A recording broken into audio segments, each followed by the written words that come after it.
सके है। महाराज जी, हमारे गोविंद दास जी 500 वर्ष पहले श्री गिरिराज जी में हुए और इनके साथ ठाकुर जी खेलते थे। श्री गिरिराज जी मंदिर छोड़ करके आते थे। हमारे यहाँ ब्रज में आज भी नियम है कि दोपहर में 12 बजे ठाकुर जी का मंदिर बंद हो जाते हैं। सब जगह 12-1 बजे सारे मंदिर बंद हो जाएंगे वृंदावन में। ठाकुर जी सोते नहीं है। ठाकुर जी गैया चराने जाते हैं। वृंदावन में तो बनचारी है ना ठाकुर जी, इसलिए गैया चराने गए ठाकुर जी। और वही बीच का जो समय है 12 बजे से लेकर के 4-5 बजे तक का, वृंदावन में श्री कृष्ण का अनुभव 2 समय में हो सकता है। या तो 12:30-1 बजे से लेकर के 4:30 बजे तक, या फिर रात्रि 10 बजे से लेकर के सुबह 6 बजे तक।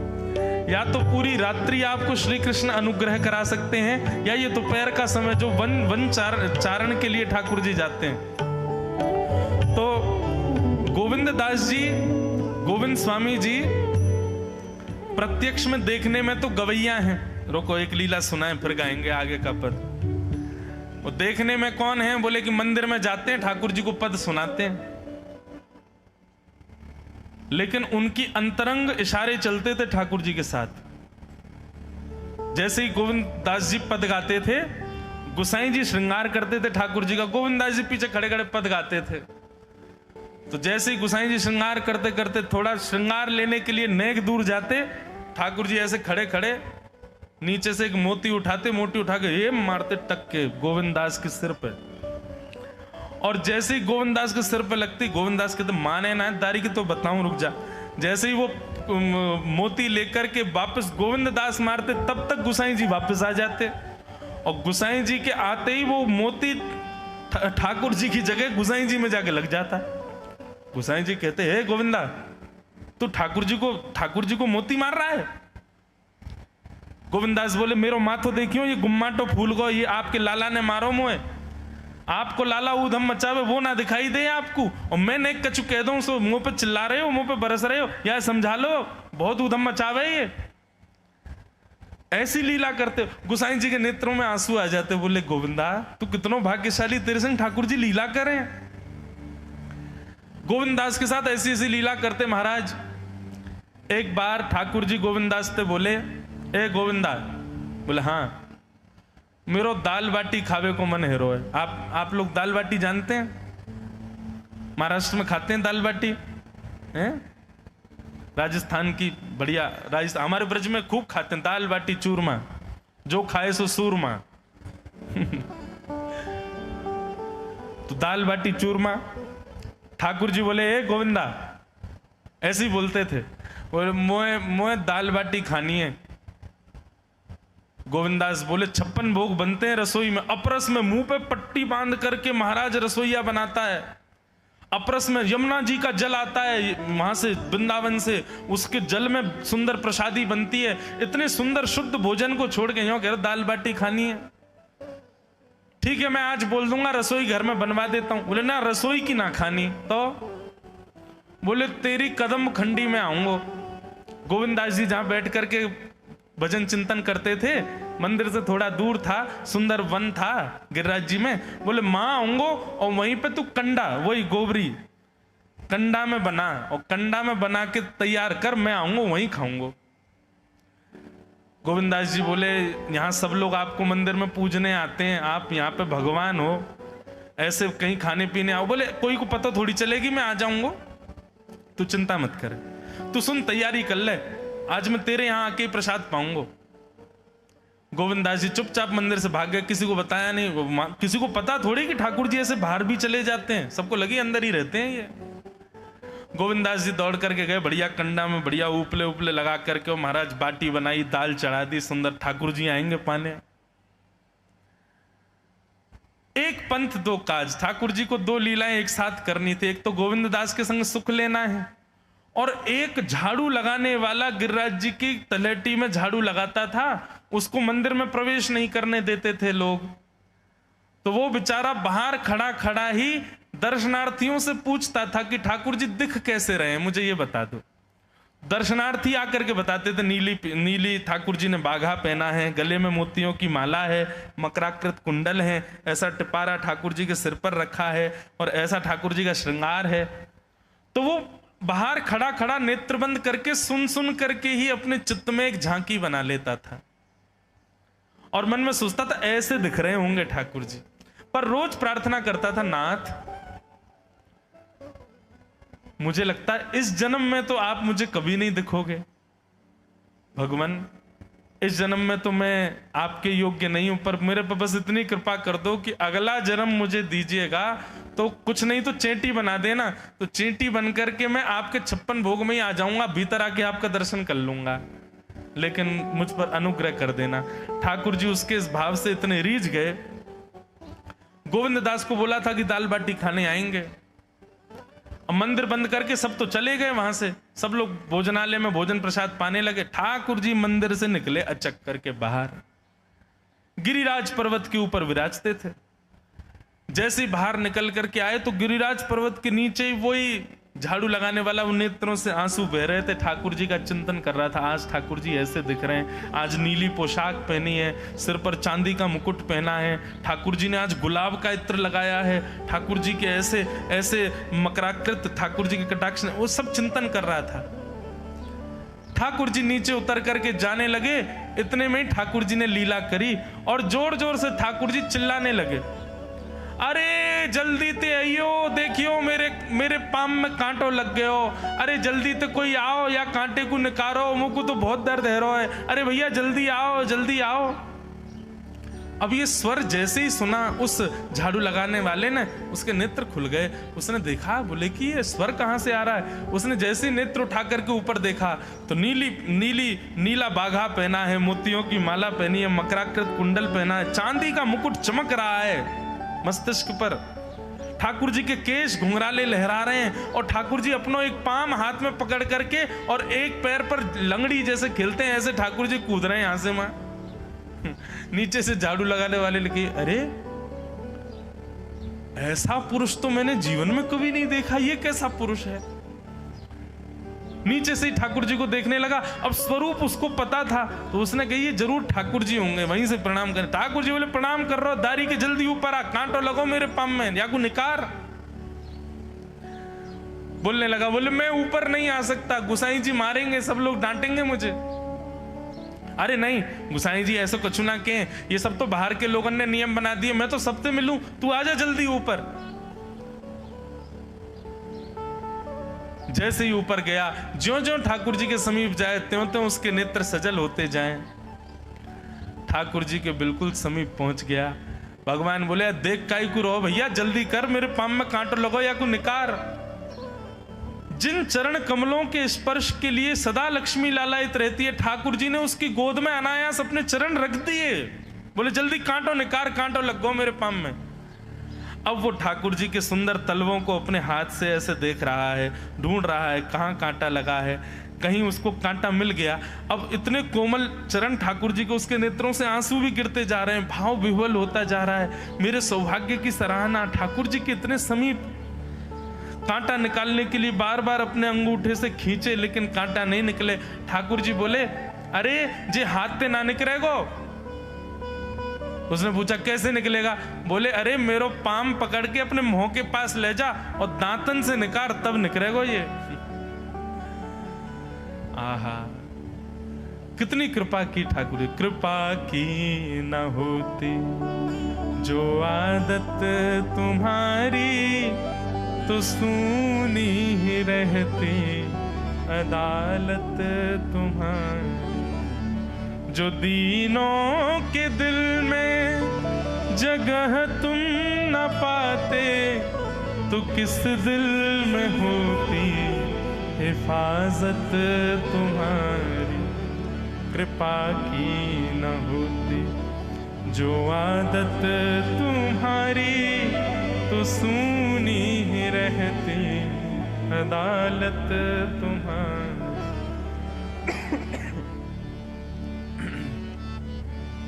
कितनी कृपा।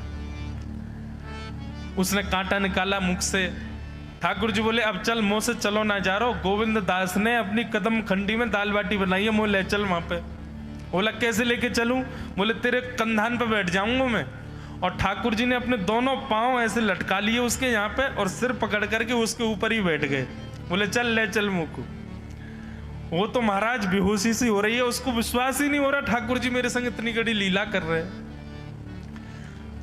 गोविंद दास की कदम खंडी में पहुंचने से पहले उस बालक ने ठाकुर जी गोविंद दास जी मुंह बहुत मारेंगे, अगर उनको पता चल गई मैंने आपको छू लिया है तो मुंह बहुत डांटेंगे। आप एक काम करो, अब यहाँ से आप पैदल चले जाओ, मैं यहीं खड़ा हूं। ठाकुर जी बोले यहीं खड़ो रही हो, तेरे काजी दाल बाटी लेके आऊंगा मैं।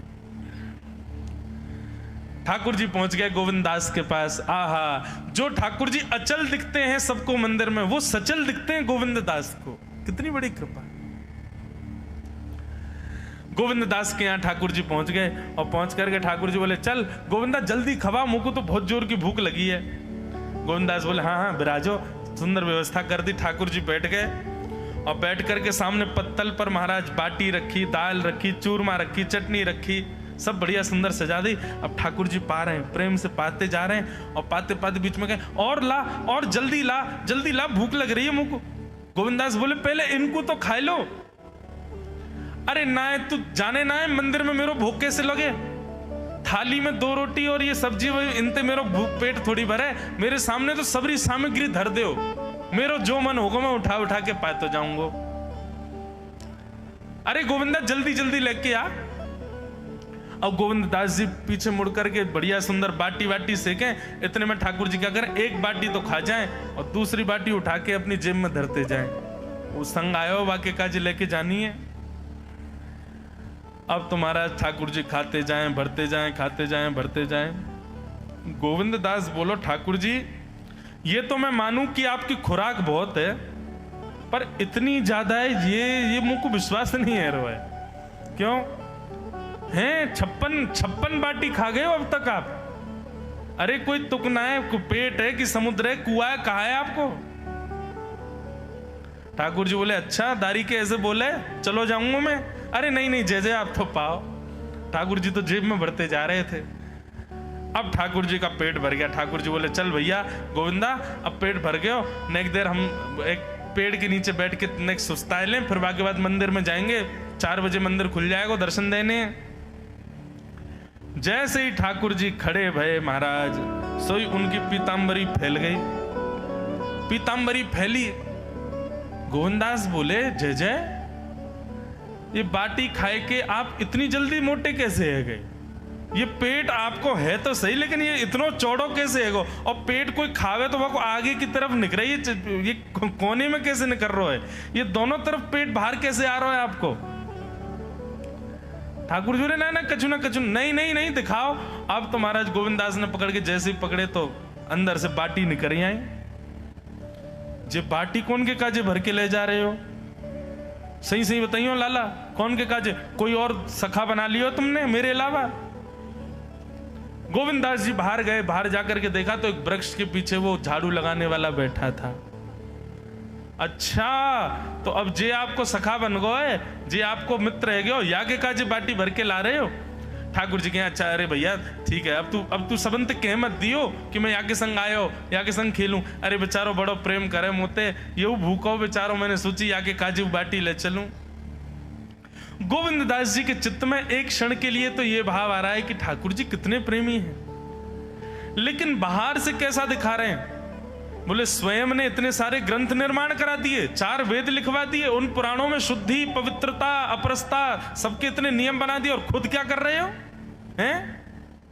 कोई के सिर पर बैठ के घूम रहे हो, कहीं जा रहे हो, कछु भी खा रहे हो? ठाकुर जी बोले अब ये सब नियम तो मानवन के लिए है ना, हम तो जय जय हैं, हम थोड़ी करेंगे इन नियमन को। बोले चुपचाप चलो और आचमन करो, शुद्धि करो, तब जाइयो मंदिर में। वहीं गोविंद कुंड के पास में गोविंद दास जी ने जबरदस्ती ठाकुर जी बैठा दिए। बोले हाथ में जल लो। ठाकुर जी जल लेकर के बैठे। बोले अब करो अपवित्र पवित्रो वा सर्वावस्थांगतो पिवा।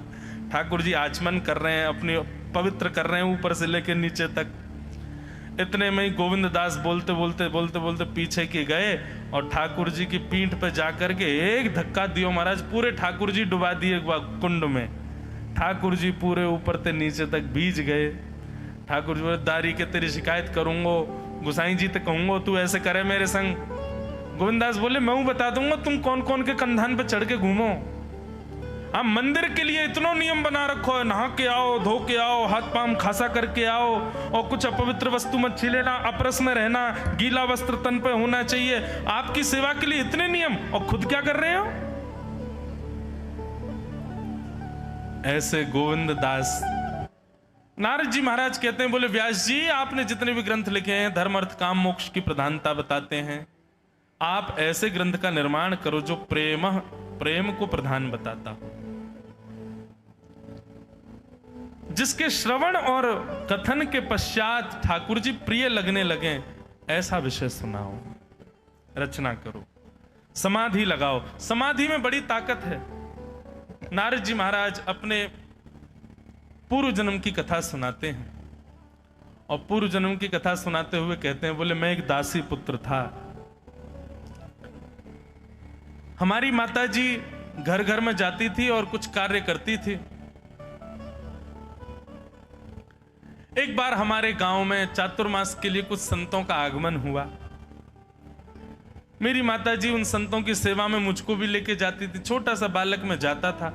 अब संतों के चातुर्मास में सेवा करके मेरी इतनी रति हो गई कि उन संतों के संग रहना ही मुझको सुख लगने लगा। 4 महीने बाद जब संत वहां से जाने लगे तो मैंने संतों के चरणों में निवेदन करते हुए कहा कि मुझे भी संग ले चलो। तब संतों ने कहा, बोले मां से आज्ञा लो, माता पिता आज्ञा करें तो ही आप चलना।